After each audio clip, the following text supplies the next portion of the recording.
Hering, Reserva, Arezzo, Farm, todas essas marcas têm um único dono em comum, o ASAS 2154. Esse nome, digamos, peculiar, surgiu da ideia de que o grupo tem que pensar no futuro, mais de 100 anos para frente. Só que menos de um ano depois do seu surgimento, o futuro do ASAS está mais incerto do que nunca. O casamento que uniu Arezzo e Grupo Soma em agosto de 2024 vive agora uma crise entre seus principais sócios.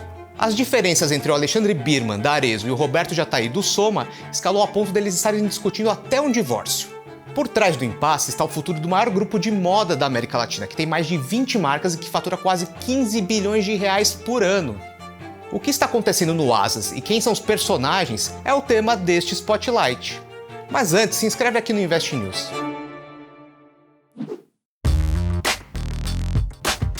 Bom, de início a gente precisa entender quem é quem nessa história. O ASAS tem dois controladores, o Alexandre Birman, que representa o lado da Arezzo na história, e o Roberto Jatahy, do Grupo Soma. O Alexandre, um mineiro de Belo Horizonte, é filho do Anderson Birman, um dos fundadores da Arezzo.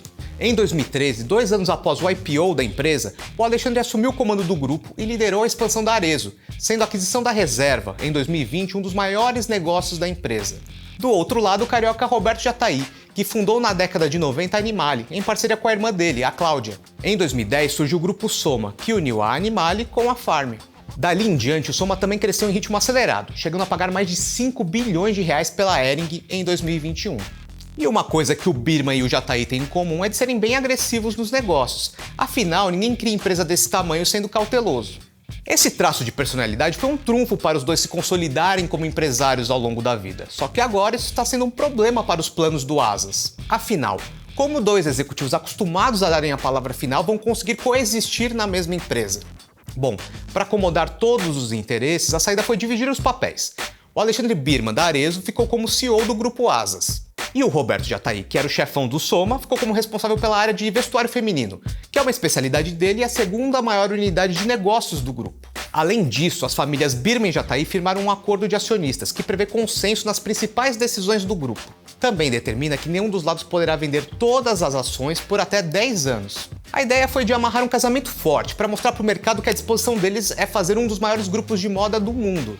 Aquela história de olhar 100 anos para frente. Só que em menos de 3 meses, os primeiros sinais de crise na relação começaram a aparecer.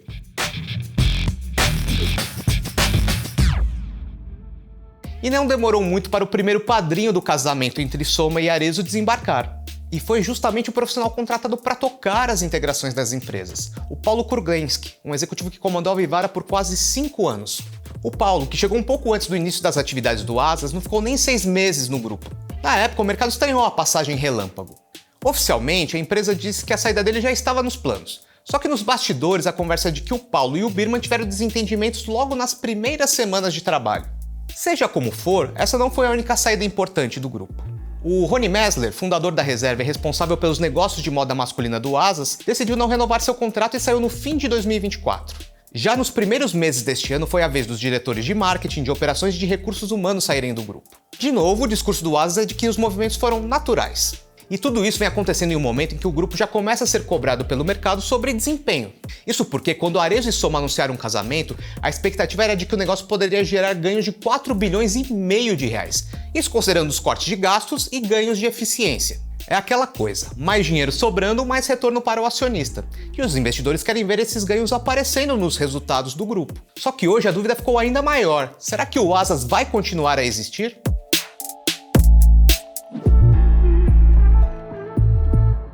No meio de março, surgiu a notícia de que Alexandre Birman e Roberto Jatahy estariam negociando um divórcio.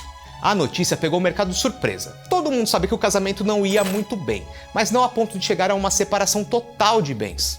Mas aqui é importante destacar que o ASAS nega o divórcio. Ele diz que existem sim conversas entre o Birman e o Jatahy para aprimorar o acordo de acionistas deles. Por outro lado, o que se tem visto é um batalhão de advogados contratados para acompanhar as discussões. E sobram dúvidas para quem acompanha a empresa do lado de fora. O mais provável, até pela repercussão negativa, é que o Birman e o Jatahy refaçam um acordo matrimonial entre eles, que pode permitir a convivência dos dois. Só que a separação, com cada um levando parte das marcas, ainda não está totalmente descartada. Os fundos de investimento, aqueles que compraram a ideia de que o ASAS seria um grupo mais lucrativo e um dos maiores do mundo, estão acompanhando tudo isso com lupa. Gestoras como BlackRock, Westwood e o fundo de pensão canadense CPP formam um bloco dono de mais de 15% das ações do grupo. e também querem ter voz ativa sobre qualquer mudança que possa acontecer no Asas. A história do maior grupo de moda da América Latina mostra que os casamentos empresariais são tão complexos quanto os matrimônios da vida real. Por mais que exista interesse e tudo faça sentido, no fim é a convivência no dia a dia que vai preservar o match. Só que, neste caso, o match cultural tem sido o mais difícil de alcançar.